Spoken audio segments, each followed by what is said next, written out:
Hey everybody, this is Kevin, and I wanted to do a quick update video for this Friday, June 2nd, to kind of show off what I plan on doing tomorrow morning.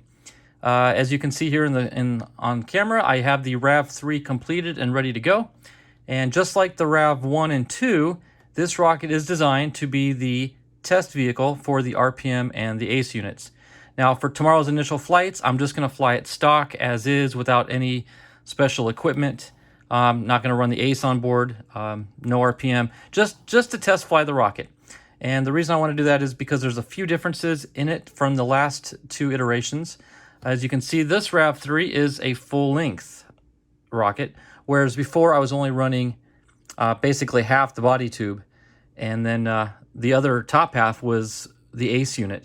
Now I'm building this as stock and adding the ACE onto that. Now, I'm pretty sure it's going to work because I've flown the ACE on the top of other full-size rockets like the High Flyer XL, my VK7 from Rocketarium, and even Joe, when he came out here, he flew it on top of his Top 260 rocket. So, but I still want to make sure everything works, and the reason I also want to check it out is because, oh, sorry, I bumped the camera. Internally, we have a baffle. So that's really the big difference in this rocket. Well, the two things are the extended link tube and the internal baffle right at the midpoint. And the point of that is to prevent scorching on my backup chute, which I normally run up in here. And I've gotten some pretty bad burns on them, so I wanted to protect it with a baffle. Now, I just want to, again, test the CG to make sure that's not going to affect things too badly. But it's ahead of the CP, so shouldn't be an issue, but again, I just want to do some test flights. I don't know if I'll run any E motors, probably just Ds initially. We'll see. And eventually down the road, this will be flown as a two-stage as well. I still have, let me get it out here. This is the booster that I flew on the RAV-2.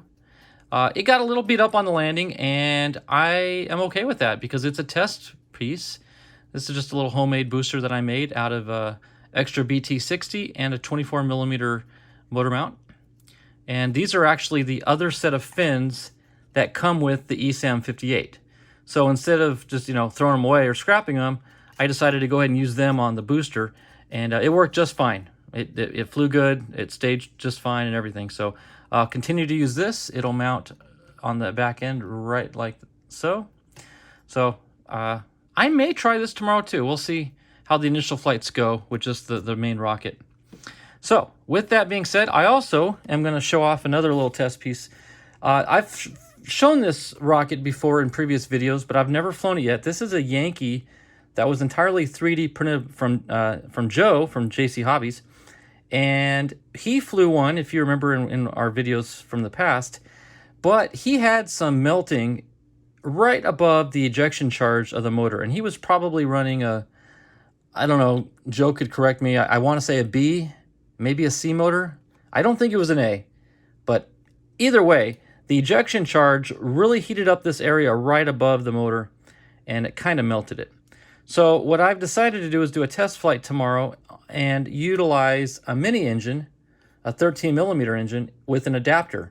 Now I'm hoping that the adapter may absorb some of that heat because the motor only comes up to about here, and then you've got another inch or so of plastic shielding. So again, I'm just hoping that I might get some less melting of the plastic body from that mini motor. So yeah, we're gonna give that a shot, see how it goes. And now when he made this, he also made me a payload bay. I'm probably not going to run the payload bay initially. Again, just want to do a test flight to see if the mini motor prevents the melting of the body tube. So that's on the agenda for tomorrow, as is the RAV-3, which I'm really excited about. One thing you may notice is the nose cone is a different color white than the body tube, and that's by design. That's because I didn't paint the nose cone. Call it lazy or call it intelligent, I don't know. But nose cones get dinged up. And the way this rocket does come down, it does tend to come down on its nose as opposed to the fins. So we are protecting the fins, but it does take a little brunt hits on the nose cone. So for testing purposes, again, I figure, well, it's white, the body tube's painted white. That's good enough for me because it may get scratched up, at least on testing anyway. So we're just going to leave that as is. I don't think it's too terribly bad. I did prime it with Rust-Oleum primer, and then I went over it with a base coat of gloss white from Krylon, and I want to say banner red from Krylon on the fins. And then the decals are homemade. And I am also running, just like in the previous RAV-1 and 2, the Estes 24 millimeter motor retainer mount. So just screw it on and you remove the motor easy enough. So let me set this aside because we have some unboxing to do as well. I want to show off what I got in the mail recently. And it's nothing earth-shattering, it's not groundbreaking, but it is something worth showing. Now, you can probably tell what this is going to be because I mentioned earlier that I'm going to run an altimeter in the RAV-3, and I don't have an altimeter because the last crash of the RAV-2 pretty much destroyed my altimeter, so I did have to order a new altimeter.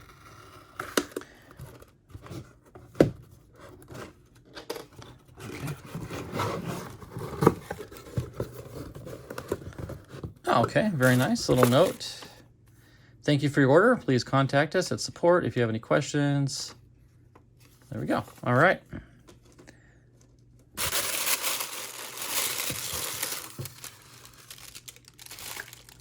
Set that aside. Looks like we set the unit in a bag. Oh, it's like a Christmas present.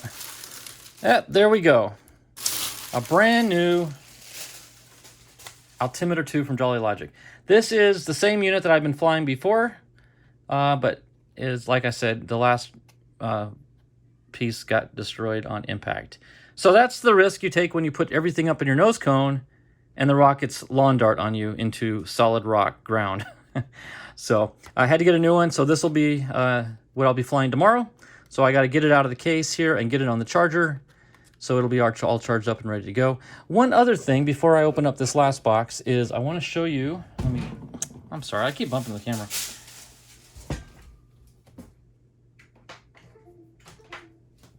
In addition to losing my altimeters in that crash, I also lost my camera.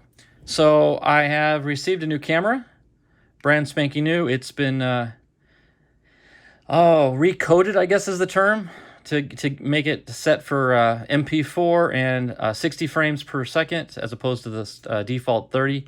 So I got a new camera ready to mount. But in addition to this, I've also got a second camera. So I figured, well, the other camera did work phenomenal. I was really impressed with it. But instead of just ordering one, I figured might as well order two just to have one on standby, or in case I want to run dual cameras, one looking up, one looking down, or sideways, upside down, inside out, whatever I want to do. But so now I got two cameras ready to go. They're programmed. They've been on the charger, so they're all set to go as well. So we're going to have some fun tomorrow with the RAV-3. All right. This box has absolutely nothing to do with anything you've seen up to this point. It's just rocket related, and just wanted to open it up on camera.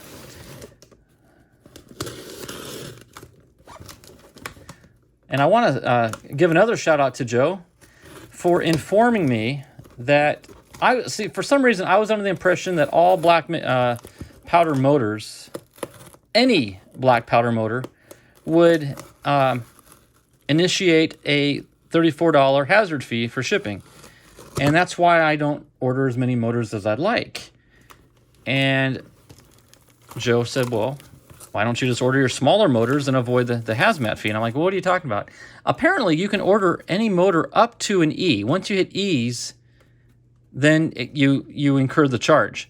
But up to that point, there's no charge. So, with that being said, I ordered some C53 motors. I cannot get these at my local Hobby Lobby. They only have C6s. But I really like the performance of the C5s.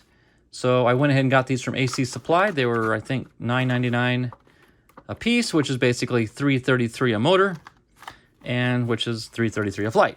But these are really good to fly in your, maybe call it a little heavier, but your scale rockets.